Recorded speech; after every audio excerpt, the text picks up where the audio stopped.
Bonjour à tous et bienvenue sur ma chaîne. Alors aujourd'hui je vous présente la réalisation d'une petite pièce qui se fait très bien au tour à métal mais beaucoup plus difficilement avec un tour à bois. Donc c'est une question d'adresse, vous allez découvrir ça avec moi pendant cette vidéo. Allez, on regarde ça ensemble. Pour réaliser cette pièce, donc je vais avoir besoin d'un rondin. Alors là j'ai pris du merisier. Il fait 70 mm. Et je vais en avoir trop sur ce côté-là. Je vais en avoir besoin de 100 mm à peu près. Là j'ai 114, c'est un peu trop. Voilà, donc on va commencer à travailler ça. Je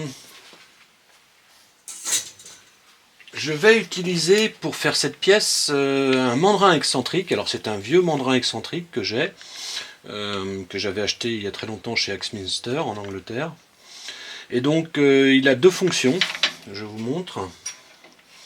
La première, c'est une partie excentrique que vous réglez, comme ça.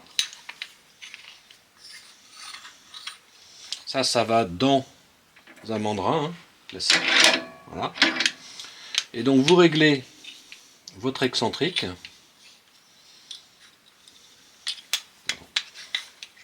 Voilà, à la valeur que vous voulez.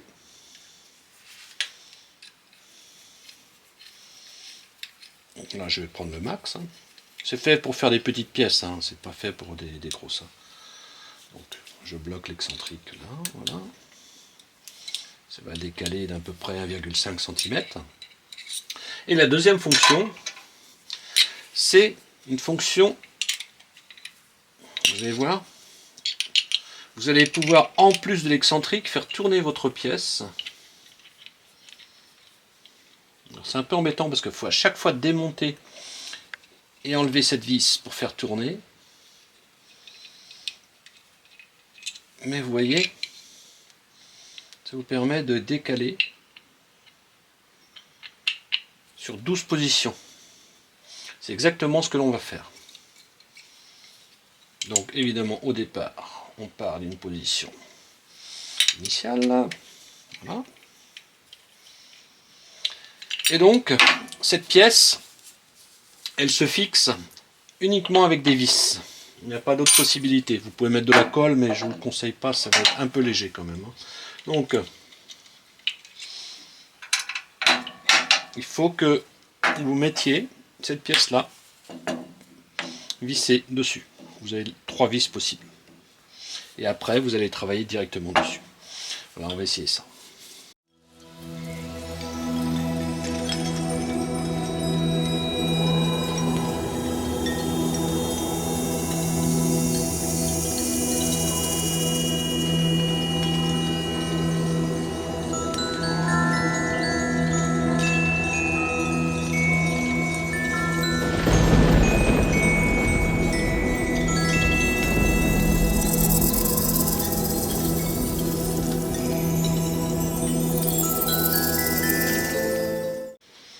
On va commencer par faire un petit support pour tenir une bougie en haut.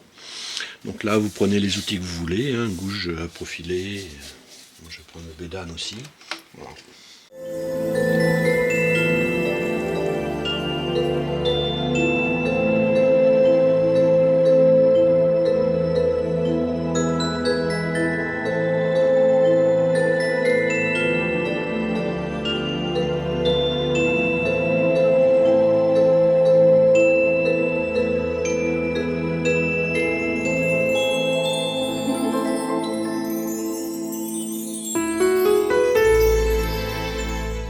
Alors, sous le petit gobelet, je vais commencer les petits cercles. Et donc, ils vont devoir faire 20 mm. Ces petits cercles-là. Là, je suis encore à 25. Donc ça va.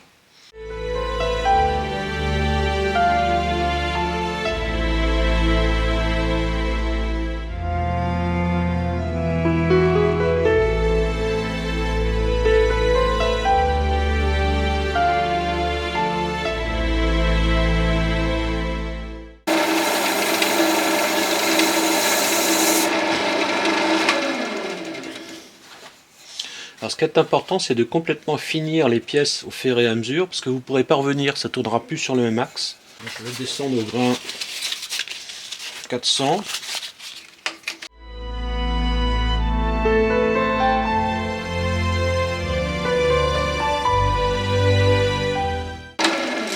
Alors vous ne pouvez pas finir à la pâte à polir parce qu'il y aurait trop de raccords à faire, ça finirait par se voir. Donc maintenant on va faire l'intérieur, la petite coupelle. Faites très attention, c'est très fragile encore, hein, parce qu'on est loin. Je vais donner un petit coup de fourreau avant, c'est sera plus simple.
Alors première chose que l'on va faire, on va faire du traçage. Alors là vous voyez que je ne peux pas tracer, donc j'enlève déjà les éclats là.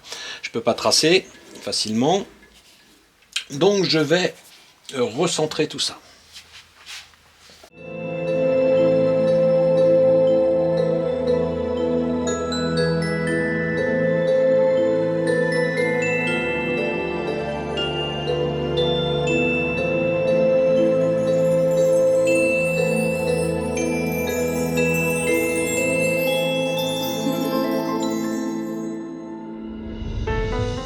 Allez, c'est parti, je trace donc tous les 5 mm un cercle de façon à pouvoir le voir plus facilement après quand ce sera décentré.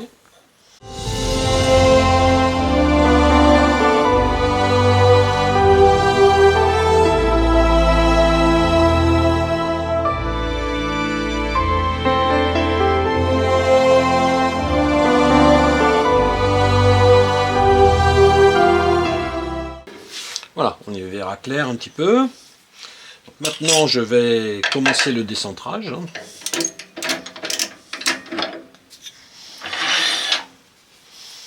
Allez, c'est parti. Ah, c'est assez long, je vous cache pas. Hein, c'est vraiment très long. Enfin, il faut de la patience voilà, pour faire ce genre de pièces. Alors on le décale au maximum. Voilà. Pour l'excentrique, on va garder ça jusqu'à la coupe. Et donc maintenant, il faut commencer le décalage. Ici, on desserre et c'est parti. On n'enlève pas toute la vis, on fait que desserrer. Et là, c'est toujours un petit peu coincé, voilà. Et on commence à tourner. Et on resserre. Et à chaque fois qu'on aura fait un petit cercle, il faudra refaire ça. Démonter. Décaler. Voilà. Et remettre. Et comme ça, on va créer un excentrique progressif en 12 tours.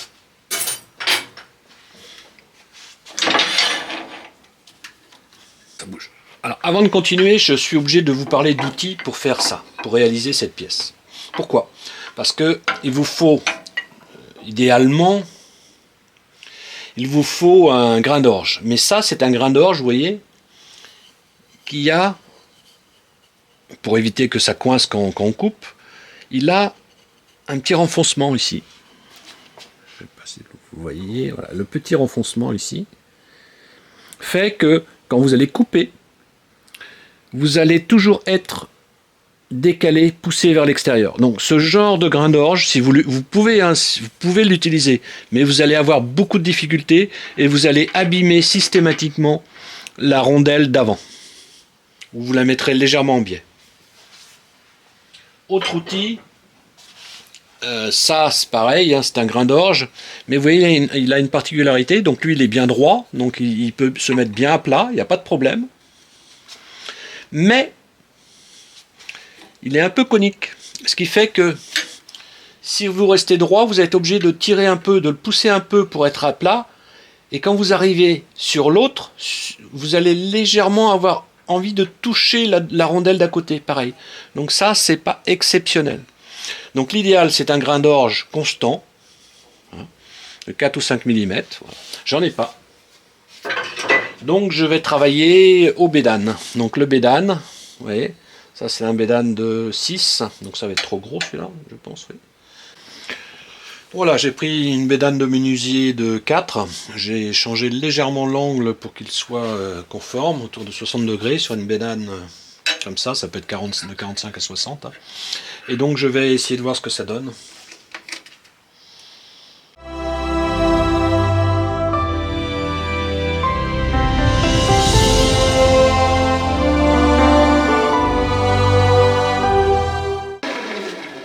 Bon, ça a l'air d'aller.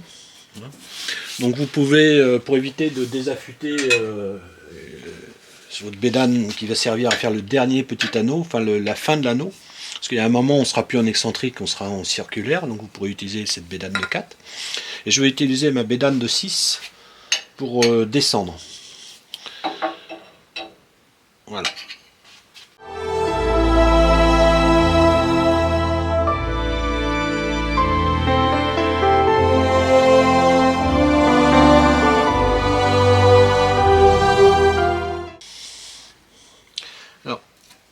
Je vais essayer de vous montrer ça. Là, quand vous tournez, vous voyez, je vais peut-être mettre une autre caméra, vous voyez en transparence que on est en train d'arriver sur le premier anneau. L'anneau d'avant, si vous préférez. Donc là, je vais m'arrêter juste en affleurant de l'ancien anneau, et après, je vais repartir fignoler avec mon petit bédane.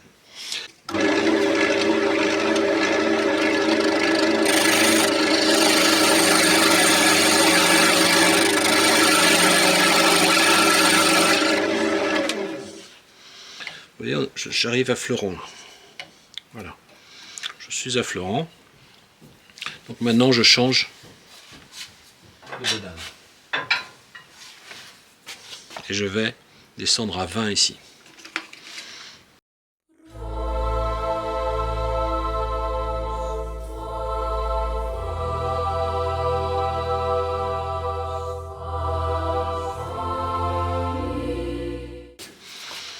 Vous voyez que comme ça, je suis venu affleurer celle-là sans la diminuer.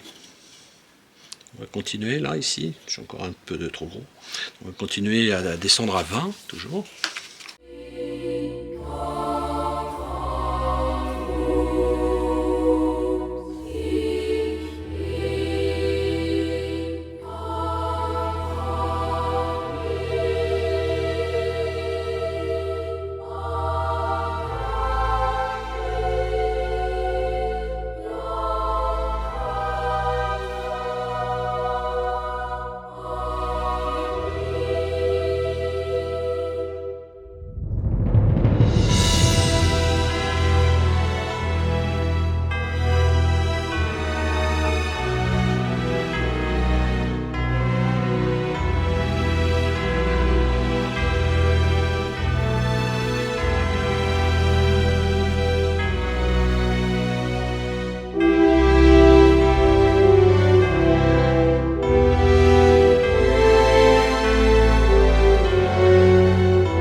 pièce avance au niveau du tournage.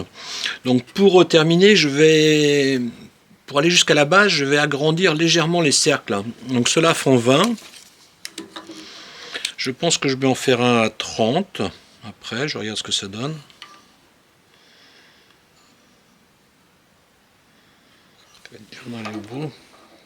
Peut-être 25, on va voir. Je vais descendre à 30, voir ce que ça donne déjà. Voir si je peux grossir les cercles.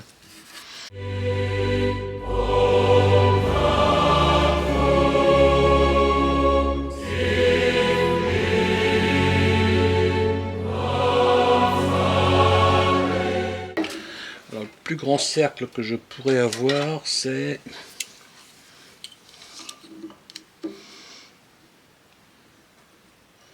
40.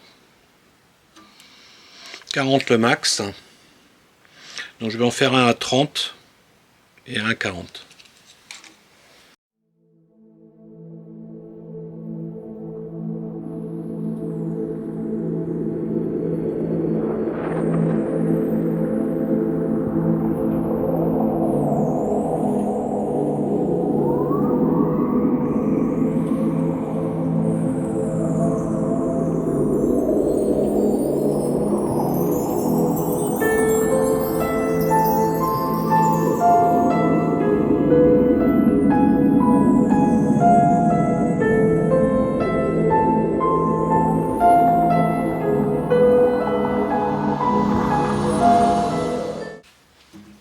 Alors pour couper ça, je vais recentrer, ce sera plus simple parce que là je vais avoir des à-coups. Donc je vais couper en remettant ça au centre.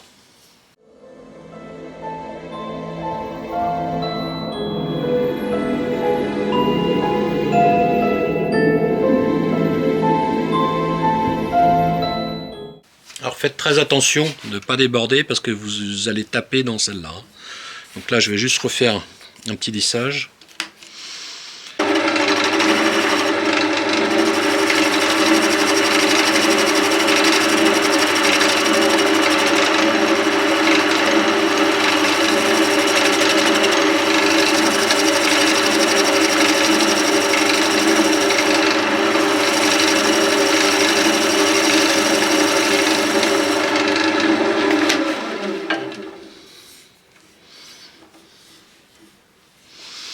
Donc là il va falloir que je récupère un peu, j'ai un petit éclat, enfin pas un éclat, la coupe a débordé légèrement, mais je peux pas la reprendre d'ici, puisque j'ai ça qui gêne. Je vais la reprendre à la lime, enfin la râpe, voilà, ça va aller tout seul. Et donc là, je vais couper.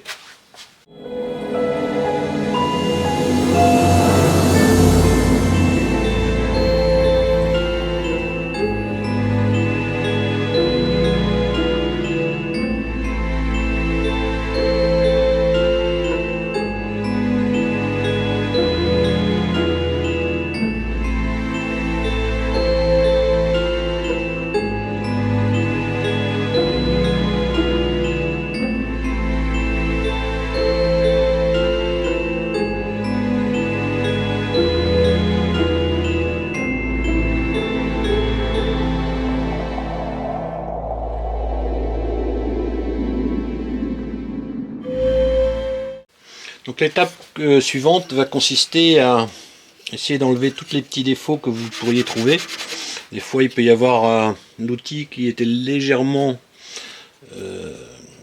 en biais. Je vous montre là par exemple, il y a un petit quelque chose là qui ne va pas. Donc on va passer. Alors si vous avez une petite lime, une râpe c'est trop fort en général, mais une petite lime, même un métal, histoire de rectifier. Moi j'ai pas de petits trucs fins comme ça, donc je prends une lime à ongles, hein. C'est pas mal non plus pour fignoler. Voilà, pour faire les petites finitions. Faut essayer de rendre ça à peu près homogène, parce que vous avez forcément fait des petits décalages comme c'est fait à la main. Vous pouvez, avec les à-coups de l'excentrique, vous avez toujours tendance à mal tenir votre axe.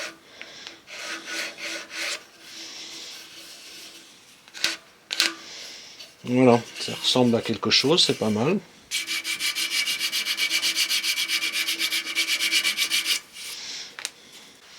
Donc fignoler vraiment bien toute cette partie-là, c'est vraiment ce qui va se voir, donc faut prendre du temps. C'est presque aussi long de finir tout ça, d'enlever tous les petits trucs, petites bavures qu'il pourrait y avoir, vraiment.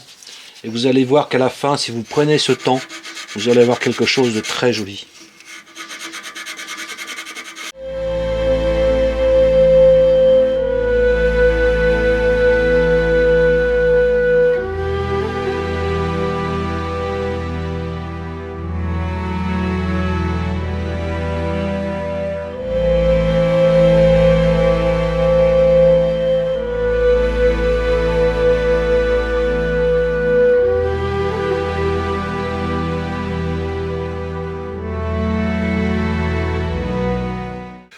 Vous allez avoir besoin donc de fignoler tout ça et de poncer. Alors moi j'utilise une lime longue comme je vous ai dit. Hein. Et donc vous allez finir toutes les petites traces d'outils.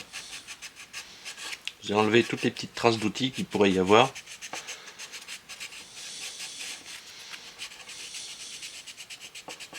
Voilà. Donc vous faites ça sur l'ensemble et puis après on revient. Donc on va commencer par teinter en acajou toute cette pièce là, on peut la laisser comme ça. Mais j'aime bien faire ressortir un peu les anneaux.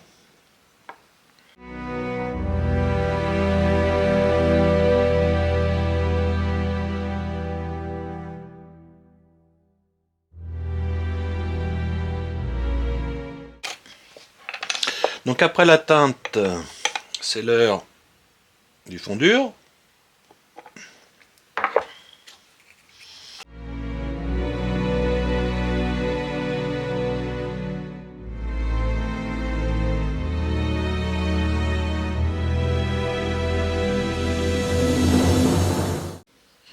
Donc je vais finir cette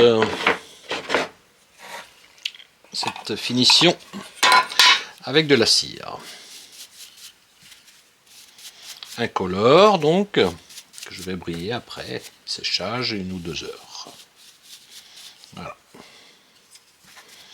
Donc il faudra briller à la brosse évidemment, vous avez vu, parce que on ne peut pas passer un chiffon.